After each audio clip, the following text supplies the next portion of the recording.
Nós te louvamos. Espírito Santo, nós queremos nos aquietar na Tua presença, Senhor,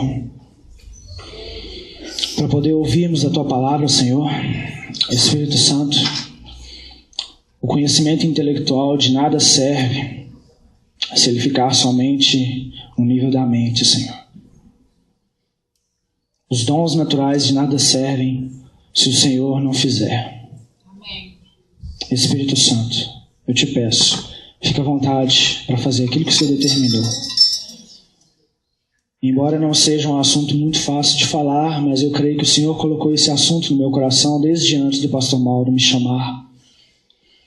E, Senhor, que cada palavra seja revestida com a vida do Senhor, para que haja transformação de vida, para que haja sabedoria, para que haja aprendizado, para que a gente possa saber cuidar das nossas descendências, Senhor, dos nossos filhos. Senhor, ensina-nos, ajuda-nos, Espírito Santo, em nome de Jesus. Senhor, quebra todas as cadeias, todas as prisões, toda a opressão, todos os demônios que têm atacado a igreja para trazer dispersação, sejam impedidos de agir agora, em nome de Jesus. Em nome de Jesus, toda a opressão seja dissipada, que haja um renovo no corpo físico, um renovo nas emoções, um renovo na mente de cada um dos que fazem parte aqui, Senhor. Que os nossos corações estejam como terra fértil para aquilo que o Senhor determinou para esta noite, Senhor. Em nome de Jesus, quebrado está toda a opressão, que os céus estejam abertos. Em nome de Jesus, para aquilo que o Senhor determinou para esta noite. Em nome de Jesus. Amém? Glória a Deus. Aleluias. Amém. Nós vamos falar sobre homossexualidade. E dentro de família, dentro de culto da família, o Senhor me instruiu, me direcionou a direcionar essa mensagem. Na verdade, eu tenho uma mensagem sobre esse assunto, já tem uns 2 anos pronta, mas o Senhor, eu nunca achava que eu ia pregar em cima de um púlpito, porque eu achava que ela seria usada sempre a nível individual. Mas Deus tem colocado isso no meu coração antes do pastor Mauro ter me chamado para ministrar, e Deus me direcionou de falar sobre a questão dos pais, direcionado aos pais, para que o Senhor nos dê sabedoria, porque como nós temos visto essa geração que tem se levantado, como tem sido atacada, na área sentimental, na área sexual, e esse é um assunto que nós vamos falar aqui, e me dá um pouco de temor de falar. Eu sempre falo isso aqui, porque Deus ele tem investido conhecimento em nossas vidas, e isso não é para trazer soberba sobre as nossas vidas. Na verdade, eu sinto temor por tudo que o Senhor tem permitido a gente aprender nesse lugar. Eu não sei se você sente a mesma coisa, eu sinto, porque não tem como a gente fingir que não sabe mais das coisas. Muitas vezes nós nos relacionamos com outros irmãos de outras igrejas e a gente vê como que o Senhor tem nos dado o privilégio de aprender muitas coisas. Isso não é para a gente ser soberbo, isso não é para a gente se julgar superior, mas é para a gente temer a Deus. Porque o que nós vamos fazer com todo esse conhecimento? O que nós vamos fazer com tudo que o Senhor tem ministrado aqui neste lugar? Amém? É algo a se pensar. Vamos falar sobre os fatores determinantes na construção da homossexualidade. Vamos abrir lá João 8, 44, parte B. Depois vocês já podem deixar a Bíblia aberta em Romanos capítulo 1. Nós vamos falar alguns versículos, mas nós vamos ficar um pouquinho aí também. João 8, 44, só a parte B. Aleluia, Jesus. Amém? Amém? Vocês ainda estão aí, né? Então tá bom, fica aí. A parte B diz, Jesus aqui estava falando, sobre aqueles que pertenciam a Deus, sobre aqueles que pertenciam ao diabo. Ele estava falando sobre a mentira, e nós vamos falar aqui somente da parte B. João 8, 44. Diz, ele foi homicida desde o princípio, e não se apegou à verdade, pois não há verdade nele. Nele quem? O diabo, Quando mente, fala a sua própria língua, pois é mentiroso e pai da mentira. Na lição da célula nós aprendemos sobre isso, Então tá bem atual. Jesus deixou bem claro que Satanás é um mentiroso e pai da mentira. Sua estratégia é despertar na pessoa a incredulidade, fazendo-a duvidar daquilo que Deus diz a seu respeito. Eu disse ontem na célula, né, que o título maior que Jesus recebeu foi o de filho. E é onde o diabo tentou ele a duvidar. E é onde ele nos tenta também a fazer-nos duvidar. O dia que nós entendermos que nós somos filhos, a nossa vida mudará. Eu dei exemplos na célula, a gente imaginar daquele que fez as galáxias, aquele que sustenta todas as coisas pelo poder da sua palavra, aquele que é o Deus. Não, ele não é somente poderoso, ele é um Deus todo-poderoso. Imaginar que essa pessoa, porque ele é um ser pessoal, ele não é uma energia, ele não é uma estátua, ele não é um animal, ele é uma pessoa, e a gente imaginar que essa pessoa é o nosso Pai, o dia que a gente entender isso de verdade no nível do Espírito, a igreja nunca mais será a mesma. Nós não precisaremos de ter livramentos do diabo, o diabo é que vai ter livramento da gente. Ninguém entendeu, mas tudo bem. Sua estratégia é despertar na pessoa a incredulidade, fazendo-a duvidar daquilo que Deus diz a seu respeito. O diabo trabalha nisso. Então, aqui falando do assunto de homossexualidade, vamos falar de algumas mentiras que são construídas. Vocês vão entender por que nós estamos falando desse assunto. Mentira número 1. A Bíblia não condena atos homossexuais. Então, essa é a mentira número 1. Na realidade, você não encontrará a palavra homossexual na Bíblia. Sim ou não? Nem em nenhum outro texto anterior ao século XIX. É lógico que tem algumas versões atualizadas que você vai ouvir essa palavra. O que você encontra na Bíblia são descrições de comportamentos com o mesmo sexo e condenações para aqueles que se envolvem com esses tipos de comportamento. Lá em Levítico 18 e 22, não precisa abrir. Levítico 18 e 22, só para a gente... Está escrito, não se deite com um homem como quem se deita com uma mulher. É repugnante. Em Levítico 20:13 diz, se um homem se deitar com outro homem, como quem se deita com uma mulher, ambos praticaram um ato repugnante. Terão que ser executados, pois merecem a morte. Então a Bíblia é bem clara sobre esse assunto. Em Romanos 1:25, eu falei para a gente ficar lá em Romanos 1. Vamos lá agora, depois a gente vai voltar e ler o texto quase todo. Romanos 1:25. Pode ficar aí em Romanos 1:25. Os outros textos eu vou só citar. Romanos 1:25, pode ler? Se eu estiver acelerado, vocês me freiam. Pode ler? Trocaram a verdade de Deus. Pode abrir. Romanos 1:25. Trocaram a verdade de Deus pela mentira e adoraram e serviram as coisas e seres criados em lugar do Criador, que é bendito para sempre. Amém. 26. Por causa disso, Deus os entregou às paixões vergonhosas. Até suas mulheres trocaram suas relações sexuais naturais por outra, contrárias à natureza.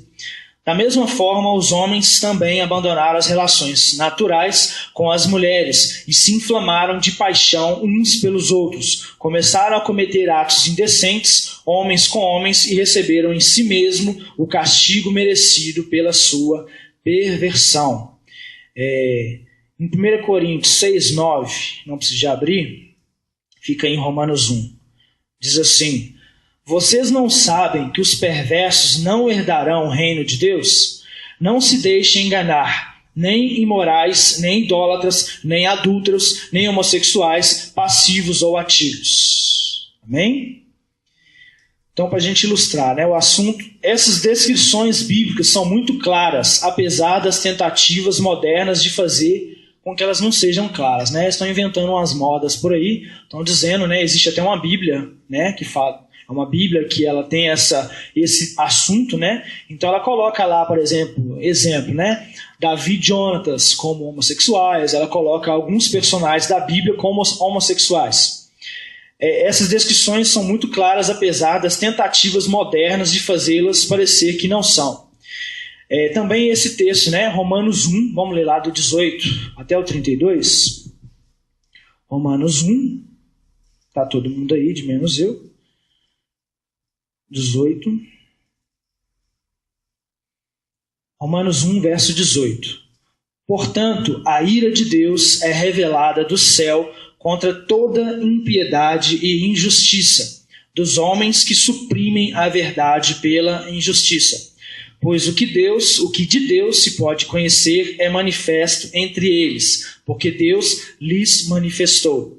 Pois desde a criação do mundo, os atributos invisíveis de Deus, seu eterno poder e sua natureza divina têm sido vistos claramente, sendo compreendidos por meio das coisas criadas, de forma que tais homens são indesculpáveis. Porque tendo conhecido a Deus, não o glorificaram como Deus. Então começa por aí. Não dá para destrinchar esse texto, porque é muito assunto.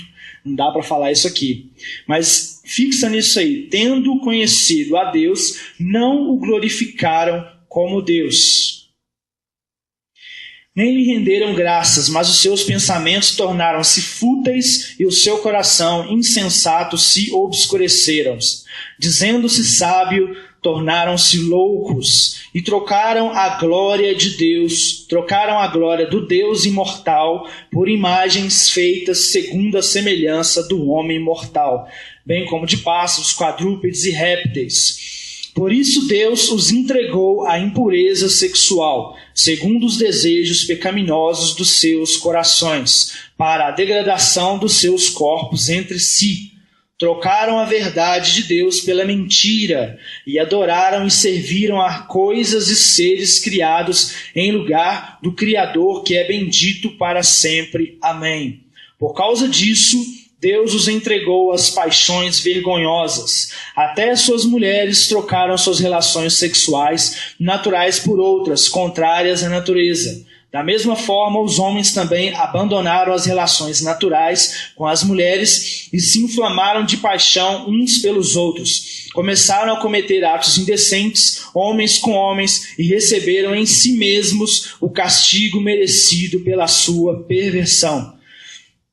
Além do mais, visto que desprezaram o conhecimento de Deus, ele os entregou a uma disposição mental reprovável para praticarem o que não deviam. Tornaram-se cheios de toda sorte de injustiça, maldade, ganância e depravação. Estão cheios de inveja, homicídio, rivalidade, engano e malícia. São bisbilhoteiros, caluniadores, inimigos de Deus, insolentes, arrogantes e presunçosos. Inventam maneiras de praticar o mal, desobedecem a seus pais, são insensatos, desleais, sem amor pela família, implacáveis.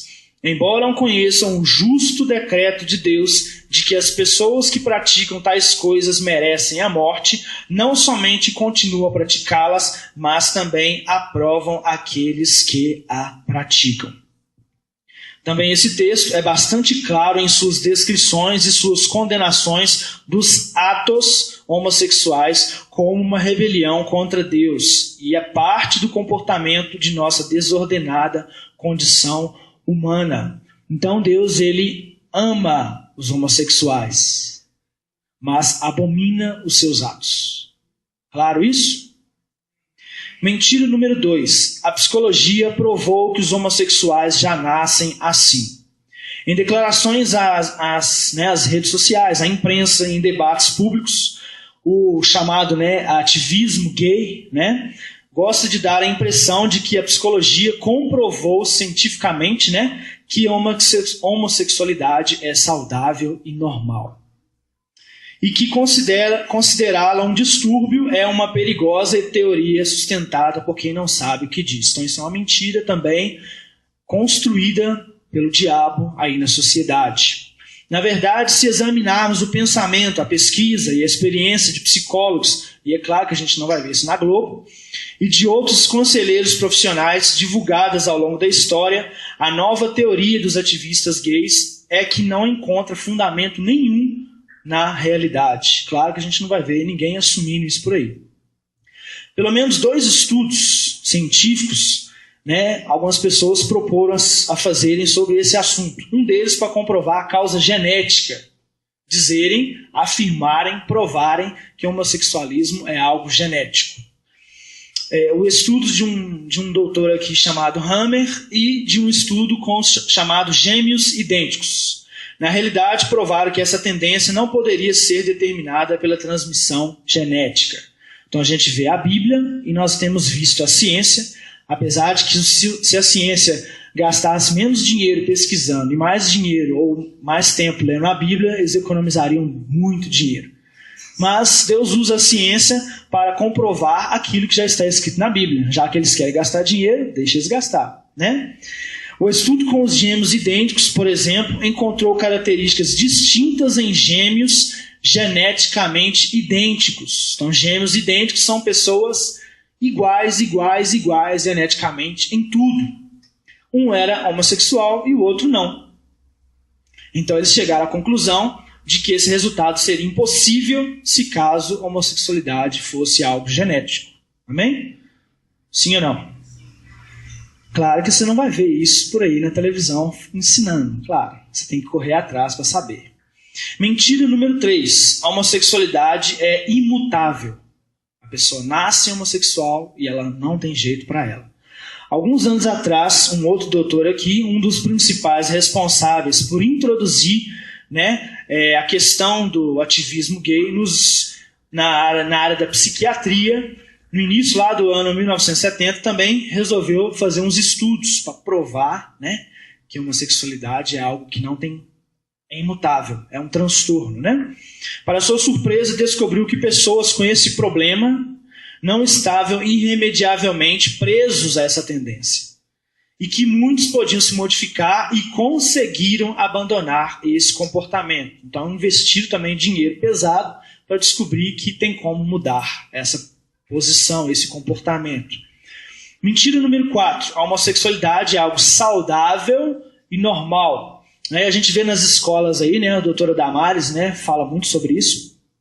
Existem até alguns trabalhos aí, valendo ponto para casa, né? É bom a gente saber o que está sendo ensinado para os nossos filhos, porque existem trabalhos de escola aí já ensinando as crianças, né, a terem experiências homossexuais e relatarem o que eles sentiram, né?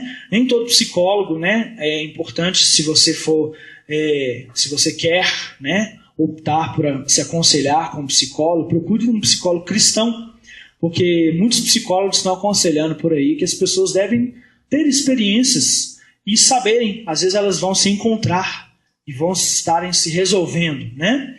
Então, a quarta mentira é que o homossexualismo é algo saudável e normal.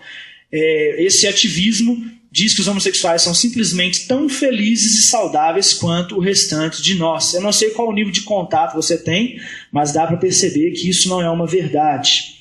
Nós vemos pessoas extremamente rejeitadas, nós vemos pessoas extremamente violentas como um mecanismo de defesa para não deixar que as pessoas aproximem dela. E nós vemos pessoas extremamente, né, rebeldes devido a vários fatores que estão ali dentro deles. De acordo com esse doutor, também as doenças e problemas que acometem aqueles que aderem ao comportamento homossexual incluem doenças crônicas fatais, hepatite, que com frequência conduzem ao câncer, AIDS, câncer de várias formas, múltiplas infecções e outras doenças, um índice muito elevado de suicídio, uma redução de 25 a 30 anos na expectativa de vida dessas pessoas que têm esse tipo de comportamento. Onde você quer chegar com tudo isso, Austin? Você vai descobrir. Como é que começa a libertação de uma pessoa nesse comportamento? Aí a gente pensa em algumas perguntas. De que mais, além das mentiras que a gente falou aqui, uma pessoa vítima dessa confusão causada pela homossexualidade precisa ser liberta? Trata-se de uma doença que Deus pode curar instantaneamente? É uma pergunta que a gente deve fazer. A condição homossexual é ela mesma um pecado para o qual basta um autêntico arrependimento? Basta um arrependimento e a pessoa é livre? Trata-se de um demônio que, uma vez instalado com sucesso na vida de uma pessoa, assume o controle? É uma outra pergunta que nós devemos fazer, principalmente para nós que somos líderes. Eu costumo sempre dizer que as pessoas que vão chegar na igreja nesse final dos tempos não são o tipo de pessoas que nós estávamos acostumados a receber. né? Nós vamos encontrar muitos casos assim e em outros assuntos que a igreja precisa estar preparada para lidar com essas pessoas, para recebê-las, para amá-las, para entendê-las e ser agentes do reino para que essas pessoas sejam livres. É muito fácil eu simplesmente estar numa posição de conhecimento, de santidade e dizer para a pessoa: eu estou aqui, se você precisar da minha ajuda, pode contar comigo, mas você tem que sair disso aí primeiro para que eu caminhe com você. É muito fácil nós dizermos assim, sem olhar para trás e pensarmos que nós também vivíamos em várias prisões e cativeiros, que no nosso forma de pensar é menor do que a desse tipo de comportamento, mas que Deus também teve que usar pessoas para nos amar e caminhar com a gente para que a gente fosse livre. Sim ou não? Né? É importante nós entendermos isso.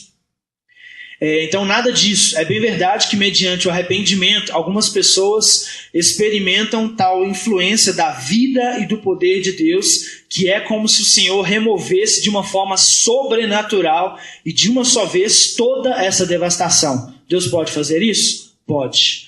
Entretanto, à medida que o tempo passa, fica bem claro que ainda há muito para ser tratado. E nós sabemos que Deus não quer simplesmente arrancar os frutos na nossa vida, mas Ele quer remover completamente a raiz que gera esses frutos. Deus nos criou para sermos heterossexuais. Fomos naturalmente concebidos para formarmos pares, homem e mulher. Lá em Gênesis 1, 26 ao 28, todo mundo sabe de cor, não precisa abrir. Está escrito assim: então disse, façamos o homem a nossa imagem, conforme a nossa semelhança, domine ele sobre os peixes do mar, sobre as aves do céu, sobre os animais grandes de toda a terra e sobre todos os pequenos animais que se movem rente ao chão. Criou Deus o homem à sua imagem, a imagem de Deus o criou. Homem e mulher os criou. Todo mundo sabe, né, esse texto de cor. Entretanto, quando nascemos, nossa sexualidade é ainda embrionária, ou seja, ela ainda não é definida. Um tipo de semente encapsulada no tempo, né? Projetada para permanecer adormecida por muitos anos. Por isso que uma criança, você não vê uma criança tendo pensamento sobre vida sexual, ou pelo menos não deveríamos ver, né? Mas nós temos visto aí cada vez mais a mídia sendo usada pelo diabo para despertar cada vez mais cedo os desejos sexuais na vida de crianças. E aí entra o papel dos pais, que é onde nós vamos chegar nesse assunto. Projetada para permanecer adormecida por muitos anos e finalmente germinar e florescer durante a adolescência, a fase chamada puberdade. Embora adormecido durante os primeiros anos, essa semente precisa ser protegida. Imagina uma semente ali sendo regada, né? Sendo cuidada. Ela precisa de água, ela precisa de sol, ela precisa de sombra, ela precisa de um clima agradável para ela germinar e dar uma flor, não é isso? Sim ou não? Então tá bom. Essa semente precisa ser protegida e requer cuidados para germinar adequadamente e realizar o seu projeto. Naqueles em que se desenvolveu a confusão causada pela homossexualidade, durante seus anos de formação, essa semente ou foi danificada ou deixou de receber os nutrientes de que precisava para ser germinada adequadamente. Né? O que cresce no lugar disso? Uma falsa identidade resultante das tentativas mal sucedidas de inventar uma identidade que não existe. Então, na verdade, o comportamento sexual homossexual, ele é uma mentira construída ao longo dos anos na vida de uma pessoa e que se torna repetidas vezes na mente daquela pessoa uma verdade até que ela passe a viver isso como se fosse uma verdade. A homossexualidade é uma construção que envolve a combinação de uma série de fatores associados ao não funcionamento familiar e às heranças espirituais. E aqui a gente começa o assunto. Bem? Alguns desses fatores são, falando de família, orfandade paterna. Então, nós aprendemos aqui que o homossexualismo não é um demônio que você põe a mão na cabeça de uma pessoa, expulsa e ela vira heterossexual instantaneamente. Isso não existe. É imaturidade pensar dessa forma, né? Se fosse assim, era muito fácil. Era só a igreja se juntar, jejuar, orar, buscar poder, unção e fazer uma unção profética e esse problema seria resolvido. Sim ou não? Mas nós temos que entender que isso não é bem assim. Alguns desses fatores, né? Alguns desses fatores que vão causar isso, que vão gerar, né, essa construção dessa mentira, o primeiro deles está ligado diretamente à orfandade paterna. Falando de religião, falando de vida religiosa, principalmente aqui no Brasil, por muitos anos foi isentado, né? Ficou isento o papel, a responsabilidade do pai em dar uma vida religiosa aos filhos. A cultura brasileira, lá de trás, vinda do catolicismo, diz que o pai ele tem que trabalhar, trazer o alimento para dentro de casa, enquanto a mãe cuida da vida espiritual das crianças. Isso é uma mentira que ao longo dos anos, vinda do catolicismo, foi construída e muitas vezes tem estado no meio protestante. Essa é uma das causas pelo qual homens são mais difíceis de se renderem realmente a um relacionamento de intimidade com Deus. Isso é uma cultura maligna que precisa ser quebrada. Então, orfandade paterna. O que observamos na prática é que, em geral, pessoas sujeitas à tendência homossexual, eu vou abrir um parênteses daqui a pouco, pertencem a um sistema familiar caracterizado por alguma forma crítica de orfandade paterna. Ou seja, um vazio moral e emocional crônico em relação à figura de autoridade do pai. Eu estou dizendo aqui que o papel da mãe não é importante? Claro que não, né? Mas nós vamos entender aqui. Antes disso, eu quero abrir um parênteses aqui, para a gente ter um equilíbrio sobre esse assunto, para a gente não sair julgando pessoas achando que estamos tendo discernimento espiritual. Então, o primeiro ponto, uma determinada pessoa, uma mulher ou um homem, por exemplo, uma mulher que tem aí, por exemplo, 5, 6 irmãos homens. Ela é criada desde criança no meio de 5 a 6 irmãos homens. É natural essa mulher desenvolver um comportamento menos feminino. Sim ou não? Vocês estão aí ainda? Então tá bom. É mais natural essa mulher conviver com vários homens, vários irmãos, ser mais assim, menos delicado, vamos dizer assim, né? Isso significa que essa mulher é lésbica? Não. Segundo ponto, um homem, por exemplo, que tem várias irmãs, né? Ou ele é criado, por exemplo, sem a presença do pai, e ele se torna uma pessoa mais comportamento mais afeminado.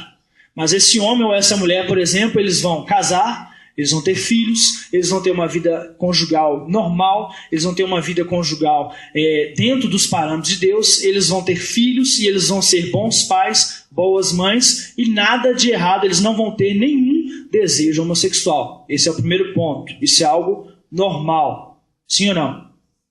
Segundo ponto, tendência homossexual. O que é tendência homossexual? Um homem ou mulher ou lésbica, né? Quando eu falo homossexual, estou dizendo os 2 pontos. Tendência homossexual está ligado a pessoas que por algum motivo, que isso precisa ser investigado, né? Algum motivo, alguma legalidade, seja ela na família, seja ela alguma herança, por algum motivo eles têm atração pelo mesmo sexo. São pessoas que vivem em um conflito e têm atração pelo mesmo sexo. Mas são pessoas que convivem com isso e nunca chegam a estar na prática. Isso existe, nós sabemos que isso existe.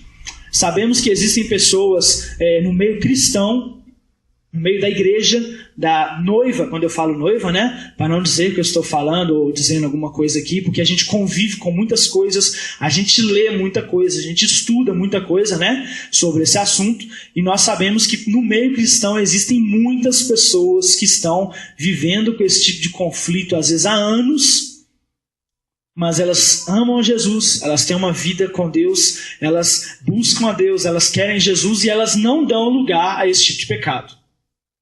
Deu para entender? Terceiro ponto. Então eu disse, pessoas que vivem debaixo, né, de um ambiente que não proporciona a eles, né, a terem uma personalidade alinhada à sua sexualidade. Segundo ponto, tendências. Terceiro ponto, comportamento homossexual. Então eu disse sobre tendência e disse comportamento homossexual ou lésbico. Está ligado diretamente a uma pessoa que vive na prática. Por algum motivo, de alguma forma, isso veio sobre a vida dela e ela não soube lidar com isso e ela acaba entrando na prática e isso passa a ser um comportamento. Deu para entender? Ficou claro isso? Para a gente não começar a achar coisas onde não existem. Principalmente nós líderes. Amém? Nós também pais. O que observamos na prática é que, em geral, pessoas sujeitas à tendência homossexual pertencem a um sistema familiar, eu já li isso aqui, né? Sobre a questão da orfandade. Esse é um eixo em torno do qual a identidade sexual dos filhos vai ser formada. Na cobertura familiar, enquanto a mãe nutre os relacionamentos, então a mãe ela nutre os relacionamentos, ela vai ensinando isso. O pai desempenha a função de afirmar a consciência moral e sexual dos filhos. Então, qual é a função do pai? Somente trabalhar e colocar alimento dentro de casa? Não. Inclusive, a palavra provedor não está ligada diretamente à provisão financeira. Essa é só dos detalhes da palavra provedor. O provedor, o homem como provedor, ele é também o provedor da vida espiritual da sua família.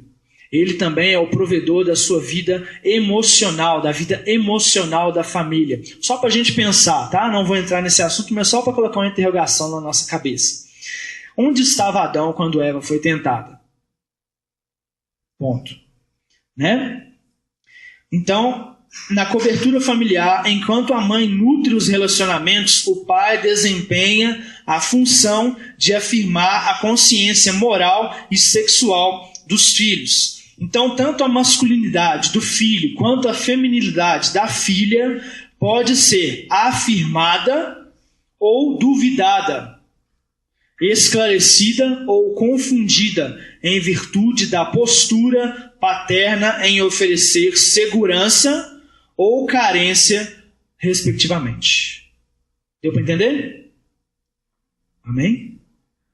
Amém? Homossexualismo e lesbianismo estão intimamente associados ao vazio de referencial paterno. Ou seja, o mais relevante no desempenho da função do pai, por incrível que pareça, não é a sua presença. Não basta simplesmente você estar presente, dar um joguinho para a criança jogar enquanto você descansa, né? Nossa, o menino está querendo atenção, vou dar ele um joguinho para ele descansar, para ele interter, e aí ele me dá sossego, né? Porque eu estou cansado, porque eu trabalho em 3 empregos.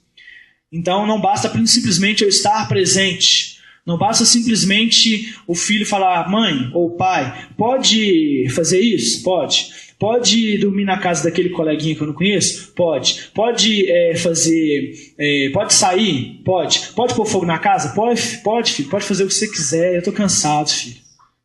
Não basta simplesmente você estar presente fisicamente para ser o provedor como pai. O que incrível que pareça não é a presença, mas o seu significado. Qual o significado que a presença paterna tem dado aos filhos? O seu significado, o senso de segurança, a responsabilidade, a provisão, e não somente uma provisão financeira. Os nossos filhos não precisam de todos os presentes, de todos os brinquedos, não é necessariamente isso que eles precisam. Eles não precisam que a gente gaste necessariamente rios de dinheiro para dar presente para eles. Eles precisam da nossa presença ativa e tendo algum significado na vida deles. É disso que os nossos filhos precisam. Provisão, fidelidade associada ao estilo de vida comunicado aos filhos. Não adianta eu querer fazer campanha, não adianta depois eu participar de todos os eventos de oração, de intercessão na igreja, para que os meus filhos sejam crentes se eu não sou. Não adianta. Eu tenho que ser um referencial para eles. E o Brasil, existe uma cultura de que a gente só busca correr atrás do prejuízo quando o leite derrama. A gente não ora antes. A gente não põe a mão na barriga das grávidas e ora pela vida sexual dos filhos. A gente não ora pela vida sentimental das crianças quando eles são bebês. A gente não pensa nessas coisas. A gente não ora pela vida conjugal. A gente não ora pela vida, pela carreira. A gente não ora. A gente pensa nisso só quando as coisas já estão acontecendo. E a gente precisa mudar isso, como pais, como mães. Todo homem adulto carrega a responsabilidade de construir vários referenciais: masculinidade, paternidade, vida conjugal, que quando desvirtuados afetam a capacidade dos filhos construírem uma personalidade sadia. Eu estou dizendo aqui que se o pai não estiver presente, todo mundo vai virar homossexual e lésbica? É isso que eu estou falando? Não, mas essa é uma das coisas que o diabo pode atacar. É só uma delas. Né? Nós sabemos aqui, tem sido falado sobre paternidade aqui, o quanto isso pode gerar um estrago na vida de uma pessoa. Que quando desvirtuados afeta a capacidade dos filhos construírem uma personalidade sadia. A ausência do referencial paterno produz um vazio de direção, um vazio de limites, um vazio de segurança, que são os papéis a serem desempenhados pela figura do pai. Infelizmente, muitas mães têm desenvolvido, né, os dois papéis na tora, no peito, né, e na raça, e quase se desintegrando, porque muitas das vezes não existe esse entendimento da figura dos homens de desempenhar esse papel. Uma coisa que eu já disse aqui, eu não sei como ser pai. Sinceramente, eu não sei. Isso é uma realidade. Por quê? Eu vou explicar. Eu não sei o que é ter a presença de um pai. Eu não sei o que é isso. Né? Eu fui aprender isso quando eu converti.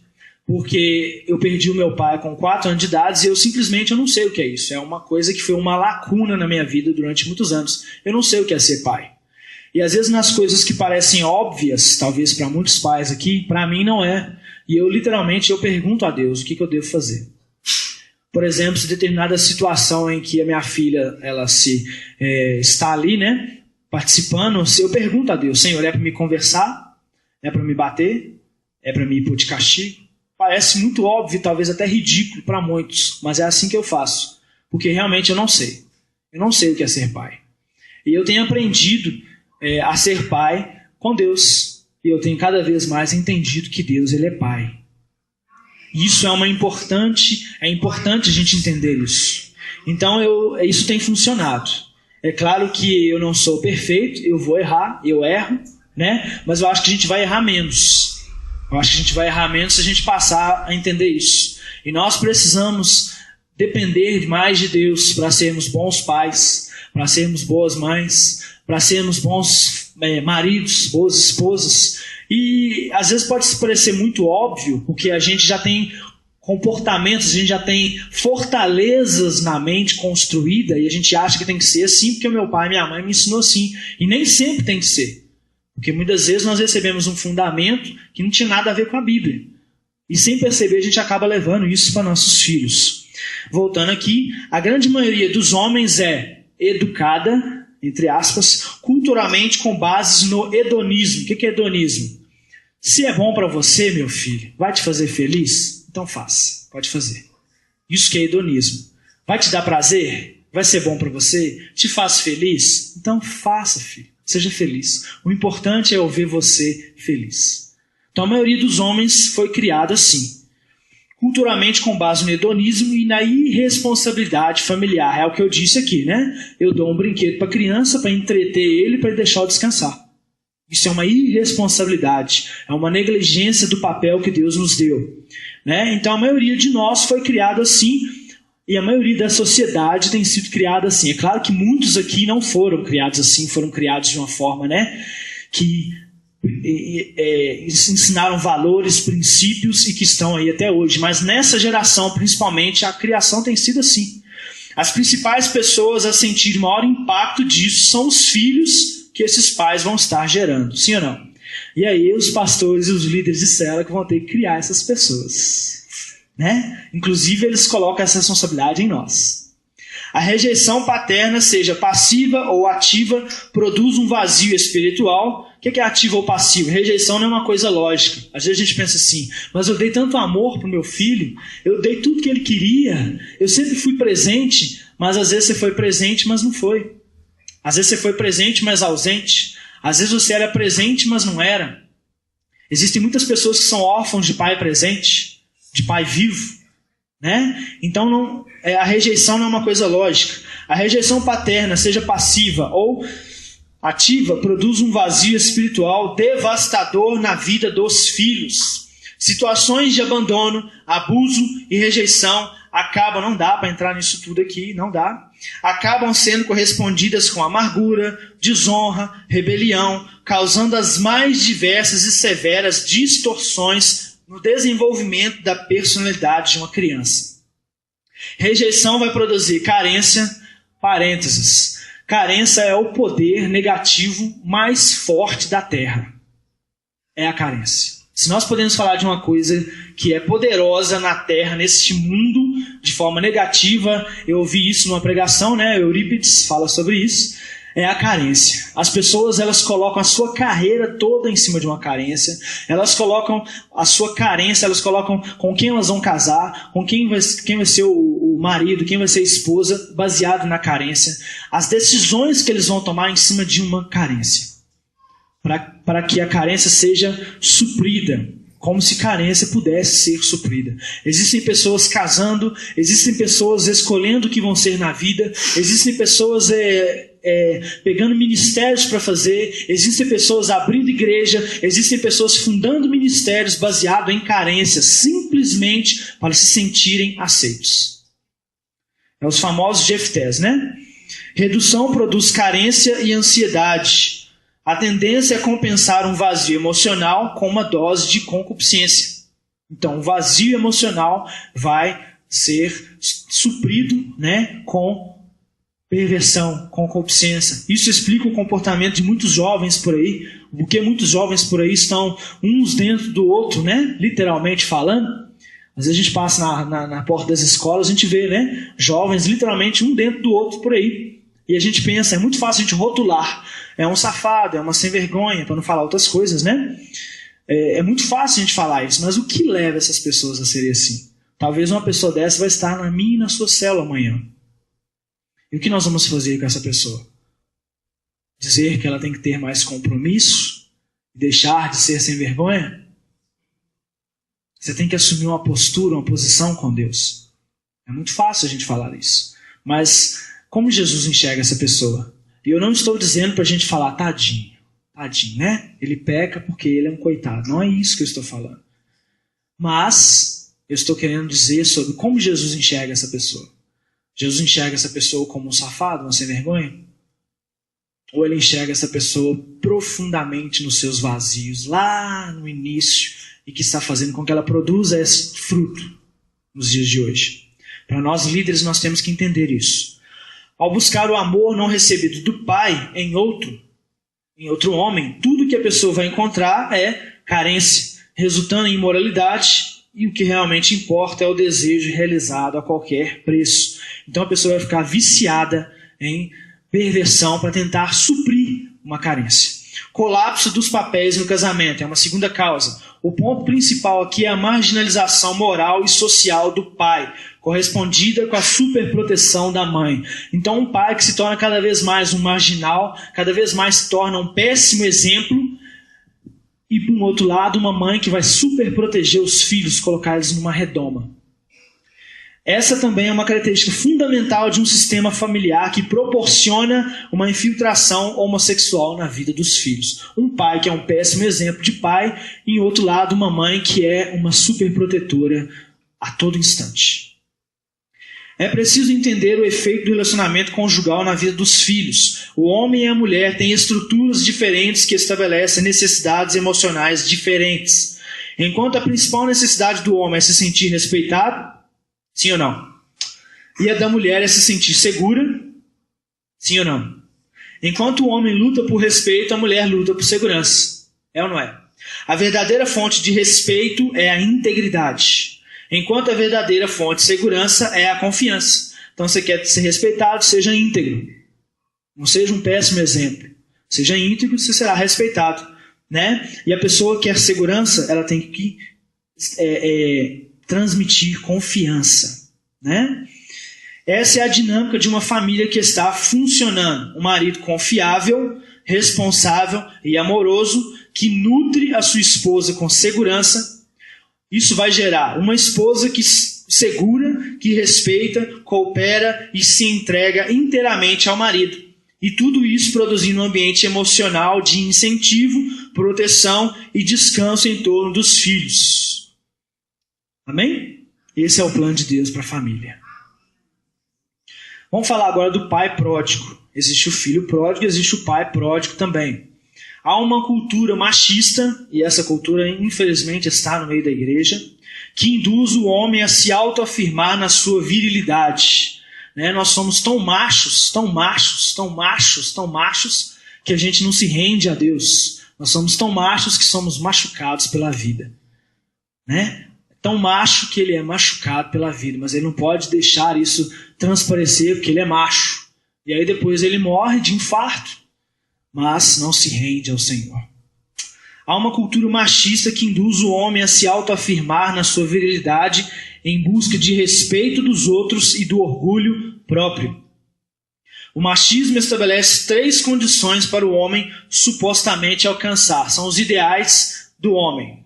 Né? A cultura mundana machista impõe esses 3 ideais. Vamos aprender? Vamos entender quais são?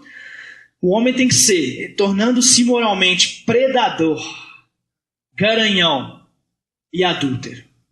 Ele tem que ser o garanhão, o predador, aquele que mais pega mulheres. Sim ou não? Quem tem coragem de responder? Provando sua coragem no alcoolismo. Número 2. Provando sua coragem no alcoolismo e nas drogas. Então, quanto mais gandaeiro ele for, quanto mais ele entornar, mais macho ele é. Quanto mais em pé ele conseguir ficar, independente do quanto ele bebe, mais macho ele é. Quanto mais droga ele usar, quanto mais loucura ele fizer, mais homem ele é. Sim ou não? Número 3. Impondo sua autoridade e manipulando respeito através da violência. Tipo assim, a mulher falou um pouco mais alto comigo, eu dou dela 3 tapas e tudo fica resolvido. É ou não é? A cultura machista do mundo impõe, não é isso? Sim ou não? Pois é. Só que, infelizmente, essa cultura machista e maligna muitas vezes tem permeado a mente de muitos homens cristãos, né? Que disfarçadamente acabam continuando desse jeito também. Muitos homens literalmente sentem-se diminuídos na sua masculinidade por não praticarem esses comportamentos impostos pela cultura machista. Então nós às vezes colocamos a responsabilidade sobre a mulher e muitas vezes isentamos os homens de, por exemplo, deixar de ser predador na igreja. Tem muito homem que é predador dentro da igreja, mas ele vive isso como se fosse algo normal. Né? E esses homens depois vão ser pais e vão querer continuar sendo predadores. Um demônio nada mais é, só para a gente entender, do que um anjo fora do lugar. Um demônio nada mais é do que um anjo fora do lugar. Existem alguns pensamentos teológicos sobre isso diferentes, mas falando isso aqui, um demônio nada mais é do que um anjo fora do lugar. Vocês vão entender. Quando Lúcifer batalhou por um lugar que não lhe cabia, mas pertencia a Deus, ele caiu da sua posição, dando início ao ministério do inferno. Quando um homem casado quer viver como solteiro, na contramão da maturidade, abrindo mão do seu lugar de sacerdote e responsável pelo lar, pela sua família, ele se torna um demônio e pode transformar a família em um inferno. Então nós temos um ciclo, a cultura machista de marginalização, que é esses 3 pontos que eu disse, são fortalezas que permeiam a mente dos homens. A cultura machista de marginalização vai gerar, a cultura machista de marginalização do marido vai gerar insegurança na esposa. Imagina o ciclo aí. Essa cultura vai gerar insegurança na esposa, que vai reagir desrespeitando seu marido. Percebeu o ciclo aí? Que avança cada vez mais para a marginalização, ele vai se tornar cada vez pior. Isso vai virando um ciclo que vai gerando mais insegurança na esposa, que vai responder com desrespeito ao marido e vai se tornando cada vez pior. E vira um ciclo. E quem está no meio desse ciclo? gerando um ciclo cada vez mais destrutivo que vai construir um ambiente para as crianças. Quais serão os resultados? Primeiro resultado, pai moralmente nulo, ele não existe. A mãe, o sargento da casa, aí nós vemos uma estrutura jezabélica, não dá para falar sobre isso, né? E muitas pessoas entendem Jezabel com uma maneira diferente. Muitas pessoas, quando falam desse assunto, apenas pensam que Jezabel é mulher que não respeita homem, e tem muito mais do que isso. Mas aqui falando sobre isso. Possíveis resultados: pai moralmente nulo, mãe o sargento da casa e um filho que vai ser um delinquente social e sexual. Outro resultado: o pai vai abandonar o lar, e às vezes esse abandono do lar não é necessariamente literal, ele pode ser, por exemplo, um homem que escolhe, né, porque está precisando trabalhar muito, aí ele vai escolher trabalhar em 2, 3 empregos para prover o sustento da casa, mas na sua motivação ele está abandonando o lar. A mãe vai idolatrar o filho, né? Na sua insegurança vai restar a ela apenas cumprir o papel de mãe, e o amor de mãe, né? Associado às inseguranças, ao vazio, né? Muitas das vezes gerado, vai fazer com que a mãe coloque o filho muitas vezes num pedestal. E muitas vezes, por amor a esse filho, ela vai aceitar muitas coisas que às vezes não devia, com até mesmo compaixão, apenas por dó, por amar. Às vezes ela vai, né, tadinho, ele já não tem a presença do pai, ele já não tem o que poderia, então pode fazer isso. Muitas vezes vai abrindo mão de alguns princípios por amor, e Deus entende isso, né? Mas muitas vezes isto vai proporcionando destruição. Isso vai gerar também distorção da sexualidade. Possíveis resultados desse ciclo. Concepção fora do casamento, mais um ponto. Outro aspecto importante das heranças espirituais que influi na questão da homossexualidade, e não é só do homossexualismo, né? Muitas outras áreas, está ligado na forma como foi concebido os filhos. Esse é o problema do Brasil, né? O Brasil está debaixo desse cativeiro aí, mas a igreja tem se levantado cada vez mais para quebrar isso. Filhos gerados fora do casamento são espiritualmente ilegítimos. Existe um título, né? São os filhos do carnaval, os filhos do baile funk, os filhos de não sei o quê, e por aí vai, os filhos da balada, né? Filhos que não sabem nem o nome dos pais. Filhos gerados fora do casamento são ilegítimos espiritualmente. Né? Existem fortalezas que estão construídas na mente da sociedade que diz que se há amor, né? Se há respeito, se há amor, se há, né, cumplicidade, então não precisa de casar. Para que casar? Né? A minha mãe e meu pai casaram e não deu certo. A minha tia e meu tio casaram e não deu certo. Então para que casar? Né? Já ficam com medo de casar e não dar certo, então vai construindo um relacionamento debaixo disso aí. A condição conjugal dos pais vai determinar o tipo de atmosfera espiritual que vai ser estabelecida em relação à vida dos filhos, principalmente na vida sexual. Pais não casados vão comprometer a integridade emocional do filho. Sim ou não? Né? É 99% de não dar certo, porque não existe ali, não está debaixo da aprovação de Deus, então isso vai abrir legalidades para muitas coisas. Filhos gerados fora do casamento serão contaminados desde a sua concepção. Isso é um princípio espiritual, não tem como fingir que isso não é uma verdade. E geralmente são perseguidos espiritualmente por espíritos malignos de natureza sexual. Eu que o diga, né? Algumas pessoas, né, que estão mais próximas de mim sabem de coisas que me aconteceram desde a infância, né? E eu acredito que 99% da igreja viveu debaixo disso, por às vezes terem sido gerados fora do casamento, né? Ou em condições que não eram favoráveis, né, a um bom relacionamento, e às vezes experimentaram muitas coisas na área sentimental, na área sexual, e vêm para a igreja todos detonados e muitas das vezes convivem com situações que não sabem como lidar. 87% a 90% das pessoas que estão dentro de uma igreja cristãs já sofreram algum tipo de molestação, algum tipo de abuso. Entre os homens, muitos acham que não são, porque a cultura machista faz com que muitos não acreditem que foram molestados, né? Acharam que são brincadeiras de homem, né? Brincadeiras de criança, né? Mas e muitas pessoas vivem debaixo de cativeiros e vão arrastando isso por aí.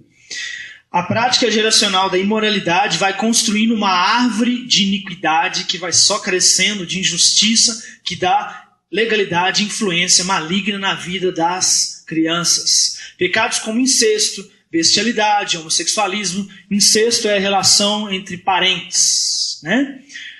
Bestialismo, relação com animais. Homossexualismo, pedofilia e outras perversões tendem a ser praticadas, logicamente, de forma escondida, deixando a descendência ainda mais refém dessas influências malignas em relação a esses mesmos comportamentos. É claro que esses assuntos ninguém quer falar, né? Ninguém quer tocar nesse assunto, mas muitas pessoas estão aí, às vezes, vivendo resultados de coisas que foram construídas lá atrás e não sabem nem por que, às vezes, estão vivendo certas coisas. Práticas de relacionamentos incestuosos na infância acontecem em uma frequência muito maior do que as pessoas imaginam. Muito maior.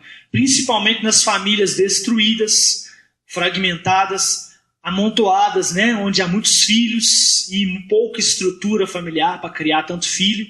Né? É claro que toda família numerosa vai acontecer incesto. Não estou dizendo isso. Mas muitas acontecem. Né? Sem privacidade. Ou moralmente desestruturadas, onde não há princípios. Muitas vezes os pais não receberam princípios e não souberam transmitir princípios, então muitas coisas passam a ser normais, né? Moralmente desestruturados, onde os filhos ficam cada vez mais expostos. Situações de adultério na vida dos pais. Em muitos casos, a perversão dos filhos é o efeito colateral da imoralidade oculta dos pais. Mesmo que não venha ao conhecimento da família, o adultério praticado por pai ou mãe faça com que algo se quebre espiritualmente, abalando a intimidade do casal e desprotegendo os filhos. Então também é algo que pode gerar situações. Rejeição do sexo da criança por pais ou parentes que verbalizam essa frustração, agridem ou duvidam da identidade sexual dos filhos. Certas declarações feitas por pais e autoridades têm um poder muito maior do que a gente imagina. Ah, não, eu queria uma menina. Eu queria um filho, um homem, para mim jogar bola comigo. Isso parece ridículo, né? Mas quando uma pessoa está grávida, isso pode ter um efeito destrutivo na vida daquele que está lá dentro, ouvindo, e muitas vezes pode ser uma legalidade usada por demônios, e é uma das causas de confusões na identidade sexual de pessoas. Existem muitas pessoas que passam a ter um comportamento homossexual para agradar o desejo do pai ou da mãe que queria ter um menino ou uma menina. Isso pode parecer que não existe, mas isso existe muito mais do que vocês imaginam. Certas declarações, né? Eu disse isso aqui, a ciência gasta muito dinheiro para descobrir que a palavra tem poder. Gastaram milhões na Rússia para descobrir que a palavra tem poder de alterar até o DNA das células. Exemplo, para a gente entender isso. Você levanta de manhã, hoje meu dia vai ser cansativo.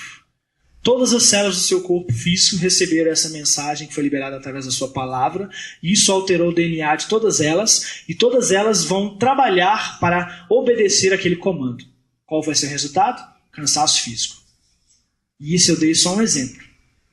Você imagina uma criança que ouve, você não presta, você vai ser isso, você vai ser aquilo. Isso atinge no nível físico, no nível emocional e no nível espiritual. Se a ciência gastasse menos dinheiro, eles leriam a Bíblia e descobririam que está escrito que o poder da vida e da morte está na língua. Mas eles preferem gastar dinheiro, deixa gastar. Então, descobriram isso, né? Descobriram que as palavras, que as informações são armazenadas no nosso DNA em forma de semelhante às nossas frases. Isso foi descoberto pela ciência. Tá?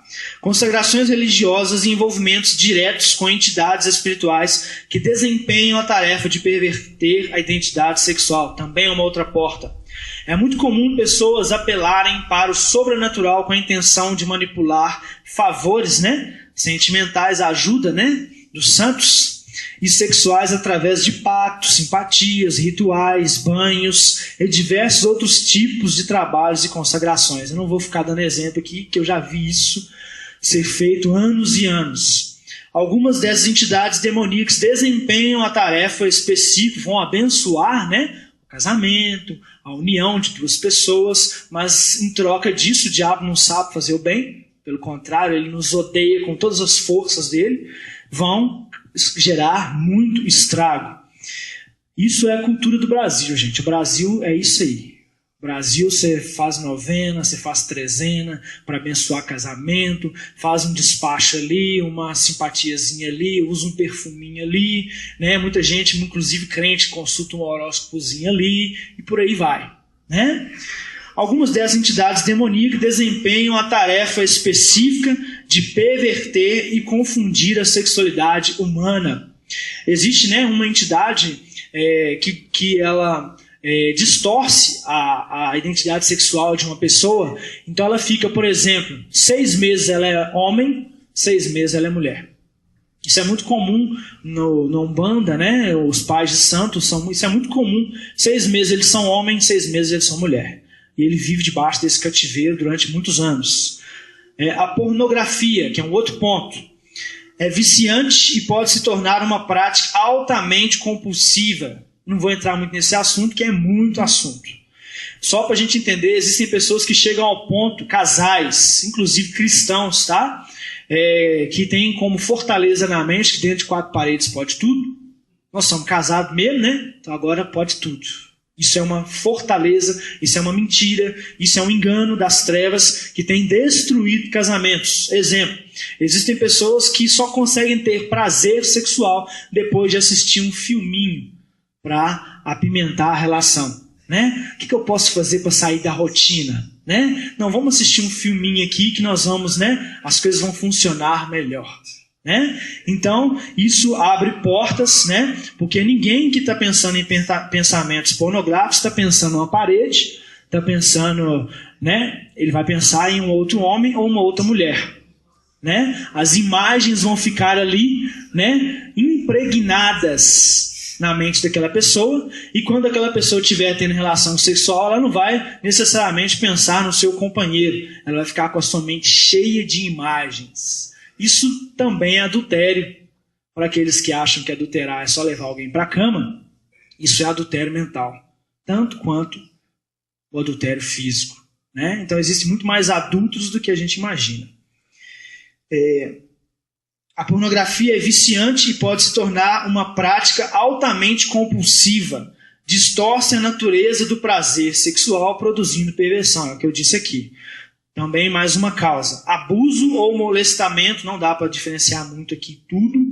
Homossexual na infância, mas só para a gente entender, abuso não é necessariamente relação sexual. Uma criança pode ser abusada vendo uma imagem, por exemplo. Vendo um filme, ela está sendo molestada na sua consciência. É o que a mídia tem feito. É o que as crianças cada vez mais têm sido expostas ultimamente. Às vezes você acha que deixar a criança assistir a novela das... Agora é 10, nem sei mais que horário que é. Às vezes você deixar que uma criança assistir a novela da Globo é normal, não tem nada a ver. Aquela criança está sendo molestada na sua consciência. Em coisas que ela não deveria ser despertada. Porque ultimamente as novelas parecem muito mais com filmes pornôs do que novelas. E às vezes nossos filhos estão sendo molestados na sua consciência debaixo do nosso nariz e a gente não está percebendo. Depois vamos estranhar o comportamento deles, isso gera muitas coisas, isso faz com que crianças sejam despertadas cada vez mais cedo no seu apetite sexual, coisa que não era nem para ele pensar, ele vai pensar muito mais cedo do que você imagina. Outra coisa que eu falo, assim, eu posso parecer religioso, sei lá o que, pode pensar qualquer coisa, eu não me importo, mas eu entendo na minha concepção de que celular não é brinquedo. Quantos concordam? Celular não é brinquedo. Então eu entendo na minha concepção de que celular não pode ser dado para uma criança como brinquedo, para que ela passe o tempo para eu descansar. Né? Então eu vou dar uma corridinha, mas isso muitas vezes é uma legalidade, porque a criança ela é curiosa. Não é pecado, ela está sendo despertada cada vez mais cedo, ela vai ter curiosidades, e isso pode levar a caminhos que depois vai ficar difícil de sair, pode gerar coisas muito piores. Amém? Então, com certeza a homossexualidade está intimamente ligada com algum tipo de abuso visual ou físico, né? Desde na infância. A cura. Aqui nós vamos dar só uma pincelada, não dá para falar sobre muito esse assunto. A libertação para aqueles que sofrem da atração pelo mesmo sexo é, acima de tudo, antes de qualquer coisa, uma questão de se livrar das mentiras de que nasceram assim. Ou seja, de que Deus não pode modificá-los e de que eles, por alguma manobra do destino, estão livres das proibições bíblicas sobre o relacionamento com o mesmo sexo. É aquela famosa mentira, né? Não tem jeito para mim, eu nasci assim, né? Quando a pessoa renuncia e abandona as mentiras, e as mentiras elas começam aonde? E os falsos deuses, né, ou os ídolos que estão sendo construídos, né, dentro da pessoa, de que se utilizaram como meio de realização ou de desenvolvimento pessoal, a cura começa o processo. Quando as pessoas se voltam para Deus, para que Ele seja sua fonte e amor primordial, né? Quando às vezes você vê, por exemplo, a Laura Sogueles tem uma música que ela fala que tu és o amor que enche as lacunas do meu ser. Isso é algo muito profundo, porque a carência ela não é algo que pode ser suprido com outra pessoa. A carência é algo que tem que ser curado. A carência ela não é suprida por carreira, por trabalho, por ministério, por chamado, por dons. Não. A carência ela é suprida. Aliás, ela é curada. Desculpa, ela não pode ser suprida por nada nesse mundo. Ela deve ser curada. Né? E o único que pode curar as nossas carências é Jesus. Só Ele pode te curar. Só Ele pode nos curar ao ponto de nos encher nos vazios da nossa alma, ao ponto de a gente ter uma vida emocional equilibrada, saber se relacionar com pessoas, saber escolher dizer sim e não às situações da vida sem interferência de carências. Só Ele pode te curar. Deseje isso, né? Quando as pessoas se voltam para Deus, é o que eu disse aqui, para que Ele seja sua fonte de amor primordial, Ele começa a pôr à mostra as raízes do desejo inferior e as conduz para um processo de transformação. Não dá para falar muita coisa, né? Tem muito mais assunto para falar aqui, mas isso, né, a gente sabe que libertação nessa área não é mágica, mas é cada vez mais conhecer a verdade. Mas o foco que foi trazido aqui é exatamente no nosso papel de pais, de entender que essa é uma questão que nós devemos ter cuidado, devemos buscar ter esse olhar para o que está acontecendo com as nossas crianças. Devemos pedir cada vez mais sabedoria a Deus, né, para que Ele nos ensine verdadeiramente a criar os nossos filhos, a cuidar dos nossos filhos. E eu gostaria que nessa hora você ficasse de pé no seu lugar, fechasse os seus olhos.